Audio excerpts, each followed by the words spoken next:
สวัสดีวิดีโอนี้ครูจะมาแนะนำเกี่ยวกับวิธีการหมายเจียคำตอบบทสบเสียงจบสั้นหมวด7โซเฮียน2024-25นะเนื่องจากว่าในโซเฮียน2024-25นี้ทางกระทรวงศึกษาของพวกเราเพิ่นมีแผนที่ว่าจะนำใช้เครื่องจักรเข้าในการกวดบทตอบของนักเรียนเสียงจบสั้นหมวด7ในโรงเรียนนี้ดังนั้นแน่นอนว่าการหมายเจียคำตอบมันก็จะแตกต่างจากการหมายในโรงเรียนผ่านๆมาฉะนั้นแล้วน้องๆนักเรียนที่ว่ากำลังเรียนอยู่ในชั้นม .7 เนาะโรงเรียน2024-25นี้จะต้องได้เข้าใจวิธีการหมายคำตอบที่ถูกต้องนั้นหมายแนวใดเพื่อหลีกเลี่ยงข้อผิดพลาดที่จะตามมาเนาะก็มาเบิ่งนำกันเลยว่าจะมีวิธีและขั้นตอนในการหมายแนวใดคนอื่นบนนักเรียนก็จะได้กะเกียมชุดอุปกรณ์ก่อนเข้าห้องสอบเสียงก็จะมีโซดำตัวนี้เนาะโซดำขนาด 2B นะจะเป็นลักษณะแบบนี้เนาะโซดำเพราะว่าในเจียคำตอบของนักเรียนนี่จะมีแต่โซดำชนิดนี้เท่านั้นที่ว่าจะใช้ในการหมายคำตอบหรือประกอบข้อมูลอย่างต่างๆนะครับนักเรียนก็จะต้องได้กะเกียมโซดำถ้าเกียมโซดำแล้วก็จะต้องมีอย่างลึบซอมีวงเล็บซอนะเพื่อสิกลัวไว้ในเวลาฉุกเฉินแล้วสำหรับชุดเจียคำตอบก็จะมีแบบนี้เนาะที่ว่านักเรียนจะได้รับก็จะมีชุด A หรือว่าหัวบท A หัวบท B นะจะมี2หัวบทคือ A และ B คือตัวที่ครูแนะนำนี่จะเป็นชุด A นะจะเป็นหัวบท A นักเรียนก็พยายามทำความเข้าใจเกี่ยวกับคำแนะนำคือในเจียคำตอบนี้นะก็คือกรุณาเติมข้อมูลเนาะข้อที่1หาข้อที่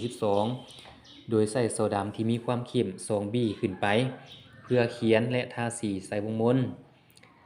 ให้ใช้โซดำเขียนเลขโต๊ะรหัสหัวบทและทาสีใส่วงมนของเลขโต๊ะและรหัสหัวบทให้เข้มจนบ่ให้เห็นตัวอักษรกขคงในวงมนตัวอย่างคือจังซี่เนาะทาสีเอาคอควายเฮาก็จะทาจนเข้มบ่ให้เห็นตัวอักษรอยู่ในวงมนคือจังซี่วิธีการทาสีหรือว่าหมายเนาะคำถาม1ข้อจะมีคำตอบที่ถูกต้องเพียงข้อเดียวหมายความว่าคำถาม1ข้อจะมีคำตอบที่ถูกต้องเพียงแต่ข้อเดียวนักเรียนจะได้หมายเพียงแต่ข้อเดียวเท่านั้นเนาะคำตอบนะถ้าว่าหมายหลายกว่า1ข้อก็ถือว่าจะสละสิทธิ์ในข้อนี้เลยจะบ่ได้คะแนนเลยนะต้องหมายเพียงแต่ข้อเดียวกรณีมีการทาสี2คำตอบขึ้นไปถือว่าโมฆะและจะบ่คิดไล่คะแนนในข้อนั้นคือเว้าไปเมื่อกี้นี่เลยเนาะถ้าต้องการเปลี่ยนคำตอบให้ใส่อย่างลึบให้สะอาดก่อนที่จะทาสีข้อใหม่หมายความว่าเมื่อเฮาหมายไปข้อใดข้อหนึ่งแล้วเฮาอยากเปลี่ยนคำตอบก็หมายว่าเฮาต้องเลยลึบข้อที่เฮาหมายออกให้มันสะอาดซะก่อนเนาะก่อนที่เฮาจะไปหมายข้อใหม่นะครับนักสอบเสียงผู้หนึ่งจะได้รับเจียคำตอบเพียงแต่1ใบเท่านั้นหมายความว่าเจียตัวนี้แหละนักสอบเสียงผู้หนึ่งจะได้รับเพียงแต่1ใบเท่านั้นฉะนั้นนักเรียนเฮาต้องมีความระมัดระวังในการเขียนบ่ให้มันเปื้อนเนาะบ่ให้มันมีรอยพับรอยจีกรอยยอนะถ้าหากว่าไม่มีรอยพับรอยจีกรอยยอแล้วเจียตัวนี้ก็จะเป็นเจียที่ว่าใช้การบ่ได้นะก็จะเฮ็ดให้สละสิทธิ์ในการกวดบทในวิชานั้นเลยเนาะอันนี้ก็ต้องมีความระมัดระวังนะบัดนี้เฮามาเบิ่งในการตืมข้อมูลนะแต่ข้อที่1หาข้อที่12คือเว้าไปเมื่อกี้นี้ข้อที่1ก็จะเป็นแขวงนะในเรียนอยู่แขวงใดหลวงนำทาก็เขียนหลวงนำทานะศูนย์ซบเสียงอยู่ศูนย์ใดเฮาก็เขียนชื่อศูนย์ซบเสียงบ่อนที่เฮาซบเสียงอยู่หั่นและโรงเรียนก็แม่นโรงเรียนที่เฮาเรียนอยู่กรณีที่ว่ามีหลายๆโรงเรียนมาร่วมกันเสียงอยู่จุดเดียวหรือว่าอยู่ศูนย์เดียวก็หมายความว่าชื่อศูนย์ซบเสียงก็แม่นบ่อนที่เฮาเสียงอยู่เนาะโรงเรียนก็แม่นบ่อนที่เฮาเรียนอยู่ตัวอย่างว่าถ้าหากว่าศูนย์ซบเสียงและโรงเรียนแม่นจุดเดียวก็หมายความว่าจะเป็นคือกันเลยเนาะตัวอย่างว่ามสเมืองละแลโรงเรียนก็จะเป็นมสเมืองละแลเลยเนาะอันนี้กรณีที่ว่าเสียงอยู่โรงเรียนตัวเองนะห้องซบเสียงเนาะห้องซบเสียงนี่หมายความว่ามันจะมีอยู่ในรายชื่อที่ว่าคณะกรรมการติดอยู่ห้องซบเสียงเนาะเป็นห้องเบอร์ใดเนาะห้องเบอร์15บ่เฮาก็เขียน15ใส่นะเบอร์7เฮาก็เขียนเบอร์7ใส่อันนี้จะมีอยู่ในเจียที่ว่าคณะกรรมการติดรายชื่ออยู่ในห้องซบเสียงนั่นแล้ววิชาซบเสียงวิชาหยังนะภาษาลาววรรณคดีก็เขียนเป็นภาษาลาววรรณคดีคณิตศาสตร์หรือว่ากลุ่มวิชาวิทยาศาสตร์ธรรมศาสตร์กลุ่มวิชาวิทยาศาสตร์สังคมภาษาอังกฤษก็เขียนตามวิชาที่เฮาเสียงใส่หั่นข้อที่6ชื่อหยังท้าวหยังนางหยังก็เขียนซะนี่เนาะข้อที่7นี่จะเป็นนามสกุลหมายความว่าในข้อที่6นี่เฮาจะเขียนแต่ชื่อเท่านั้นนามสกุลเฮาจะไม่เขียนอยู่ในข้อที่7ข้อที่8เลขโต๊ะ เลขโต๊ะของนักเรียนนี่เราจะเบิ่งได้จากบัตรเข้าห้องสอบเสียงของนักเรียนมันจะมีอยู่ในหั้นเนาะว่าเลขโต๊ะของนักเรียนแต่ละคนจะบ่คือกันเนาะเลขโต๊ะแม่นหยังตัวอย่างว่าครูจะเขียนว่าเป็น0 1 4 5ตัวอย่างว่าครูเขียนจังซี่เนาะอันนี้ก็นักเรียนก็ต้องไปเบิ่งในบัตรเข้าห้องสอบเสียงของตัวเองว่ามันเลขหยังก็เขียนตามนั้นเลยเนาะรหัสหัวบทนี่ก็จะมี3ตัวเลขเนาะคือตัวเลขที่1นี่ก็หมายถึงวิชาภาษาลาววรรณคดีก็จะหมายเป็นเลข1คณิตศาสตร์ก็จะหมายเป็นเลข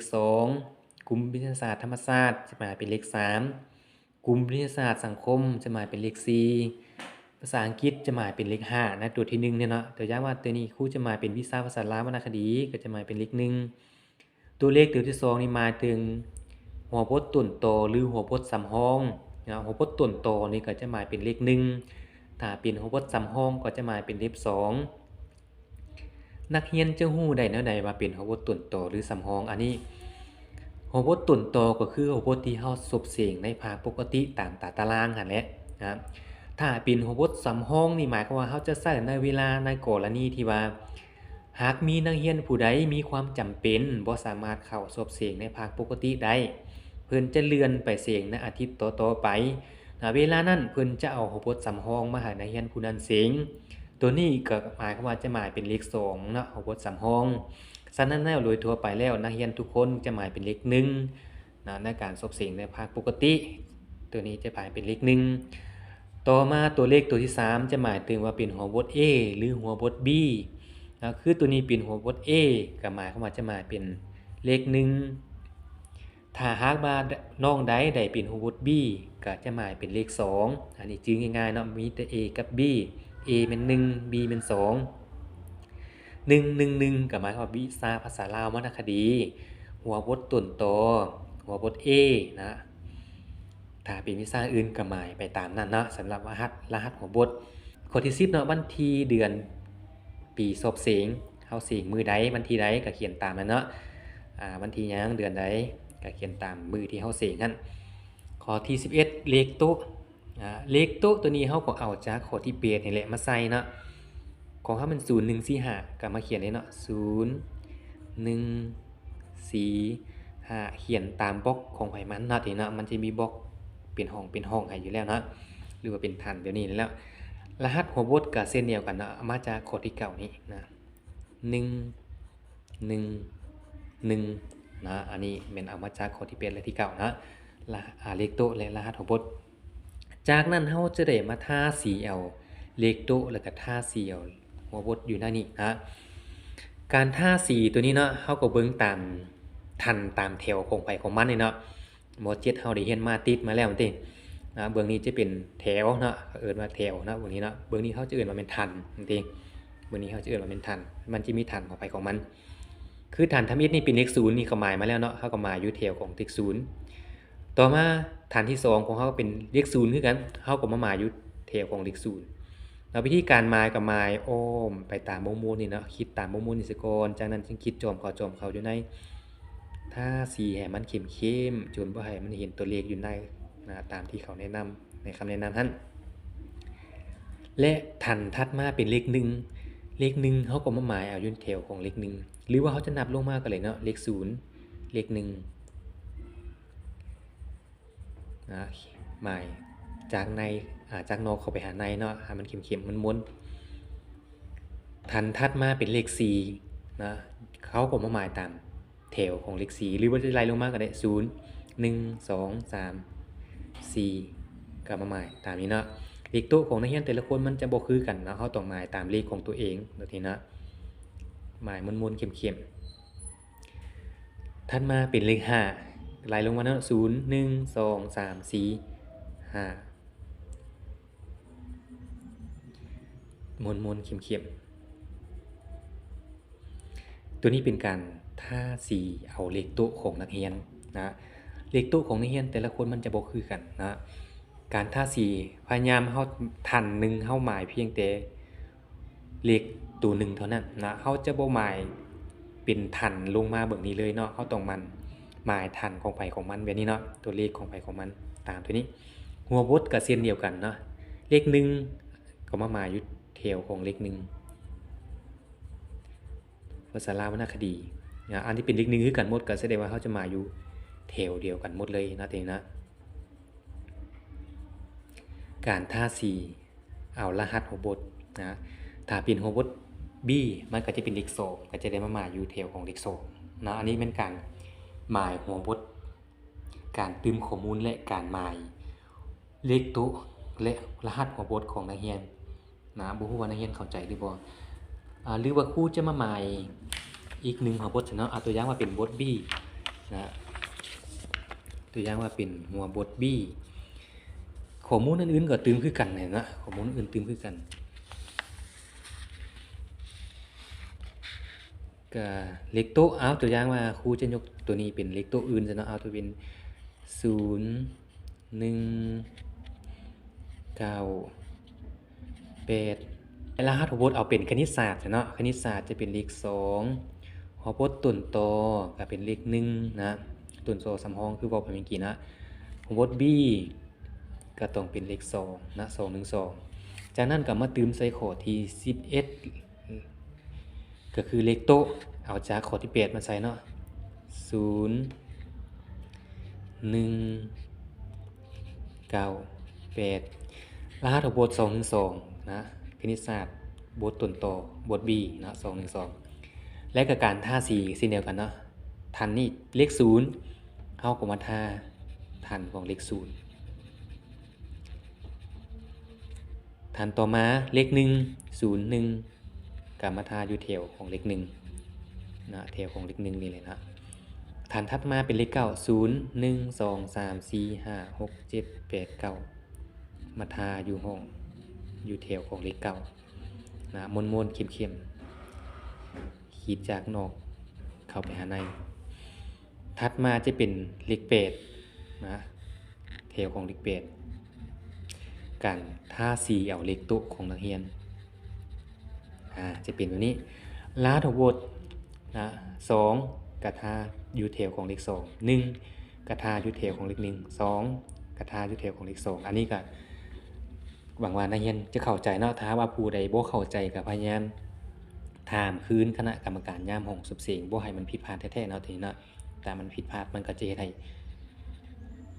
เครื่องคิดไลหรือว่าเครื่องกวดบทมันจะบ่อ่านเลยเนาะจะเฮ็ดให้นักเรียนเสียผลประโยชน์ก็คือจะบ่ได้คะแนนในวิชานั้นเลยหลังจากนั้นเฮามาเบิ่งวิธีการหมายคำตอบนะคือได้เว้าไปในเบื้องต้นนะคำถาม1คำถามมันจะมีคำตอบที่ถูกต้องเพียงแต่1ข้อเท่านั้นนะคือกขคงถ้าเป็นวิชาภาษาลาววรรณคดีนี่ปรนัยมันจะมีอยู่20ข้อนะแสดงว่านักเรียนจะได้หมายมาฮอดแต่ข้อที่20นะ21ข้อ40จะบ่ได้หมายนะสำหรับภาษาลาววรรณคดีเพราะว่าปรนัยมันจะมีแต่20ข้อนะแต่ถ้าเป็นคณิตศาสตร์กลุ่มวิชาวิทยาศาสตร์ธรรมศาสตร์กลุ่มวิชาวิทยาศาสตร์สังคมและก็ภาษาอังกฤษนี่มันจะมี40ข้อเนาะนักเรียนต้องได้หมายครบหมด40ข้อนะสำหรับภาษาอังกฤษมันอาจจะต่างน้อยนึงคือว่าตัวนี้จะเป็น A B C D นะเฮาก็หมายไปคือกันเนาะวิธีการหมายเนาะเอามาเบิ่งการหมายตัวอย่างว่าข้อที่1นี่เนาะนักเรียนเห็นว่าคำตอบข้อใดเป็นคำตอบที่ถูกต้องที่สุดตัวอย่างมาเป็นข้อคอควายเฮาก็ขีดตามวงมนนี่แหละเนาะจากนอกเข้าหาในให้มันเข้มๆเพราะว่าต้องขีดอยู่ในขอบของวงมนที่เพิ่นหมายหั่นนะก็ขอควรระวังก็บ่ต้องให้เต็กแห้งเกินไปจนเฮ็ดให้เจียขาดเนาะเคิ้นว่าเฮ็ดให้เจียขาดก็จะเป็นเจียที่มันใช้บ่ได้คือกันนะเฮาพยายามขีดเบาๆข้อที่2คำตอบที่ถูกต้องมันข้อใดตัวอย่างเอาเป็นขอไข่นะเฮาก็หมายอยู่ข้อที่ขอไข่นะหมายให้มันเข้มๆไปเรื่อยๆเนาะจนกว่าจะหมดทุกคำถามนะข้อที่3กอไก่ถูกต้องสินะก็หมายกอไก่หลังจากนักเรียนหมายหมดแล้วนักเรียนก็ต้องไปกวาดคืนถึงก่อนว่ายังข้อใดที่ว่ายังบ่ทันหมายก็ต้องได้ไปหมายเนาะหรือว่ามีข้อใดว่าที่ลงหมาย2ข้อ2คำตอบก็ต้องได้ไปลบออกนะอันนี้ห้ามเด็ดขาดบ่ให้หมาย2คำตอบนะและกรณีที่ว่านักเรียนหมายแล้วเห็นว่ามันบ่ถูกเนาะอยากเปลี่ยนเอาคำตอบใหม่ก็ได้คือกันเนาะแต่ว่าเฮาต้องได้ใส่น้ำลึบ ใส่ยางลึบโซ่เนี่ยตัวอย่างข้อที่3นี่ไม้โคโกไปแล้วแต่ว่ามันบ่ถูกเฮาอยากเปลี่ยนเฮาก็ยางลึบออกเนาะลึบให้มันสะอาดเนาะลึบให้มันสะอาดถ้าลึบบ่สะอาดมันก็จะกลายเป็นว่าเฮาหมาย2ข้อมันก็จะเฮ็ดให้สละสิทธิ์ในข้อนี้คือกันนะหลังจากเขาลึบสะอาดแล้วเฮาก็ไปเปลี่ยนว่าเฮาจะเอาข้อใดอ้าวมันเป็นข้อคอควายบ่เฮาก็จึงมาหมายข้อคอควายเนาะพยายามลึบให้มันสะอาดเนาะคือเว้าเนาะถ้าลึบบ่สะอาดมันจะกลายเป็นการหมาย2ข้อนะก็จะสละสิทธิ์ไปเลยในข้อนั้นนะอันนี้เป็นการหมายคำตอบเนาะแล้วก็ข้อควรระวังที่สุดก็คือบ่ให้เจียนี่มีรอยเปื้อนเนาะจะยังมีรอยโซ่ขีดไปขีดมาตามบริเวณหน้าเจียนี่จุดใดก็สิแล้วแต่คือจังซี่เนาะมีรอยขีดคือจังซี่ก็บ่ได้คือกันเนาะพยายามเนาะนักเรียนเฮาแล้วก็เจียนี่เช่นกันเนาะห้ามบ่ให้มีรอยพับรอยย่อคือจังซี่เนาะพับไปพับมาย่อย่อมาคือจังซี่ก็บ่ได้คือกันเพราะว่าเฮาไปใส่เครื่องกวดมันก็จะเฮ็ดให้เครื่องบ่สามารถสแกนได้เนาะก็จะเฮ็ดให้เสียคะแนนก็จะตกไปเลยในวิชานั้นนะอันนี้นักเรียนต้องระมัดระวังเนาะก็มาน้องนักเรียนม .7 ของเราจะเข้าใจเนาะถ้าหากว่ายังบ่ทันเข้าใจเนาะเวลาการสอบเสียงก็พยายามถามคืนนำคณะกรรมการยามห้องสอบเสียงเนาะยังมีอันใดที่บ่เข้าใจเพื่อป้องกันบ่ให้เกิดข้อผิดพลาดในตามมานะเนาะ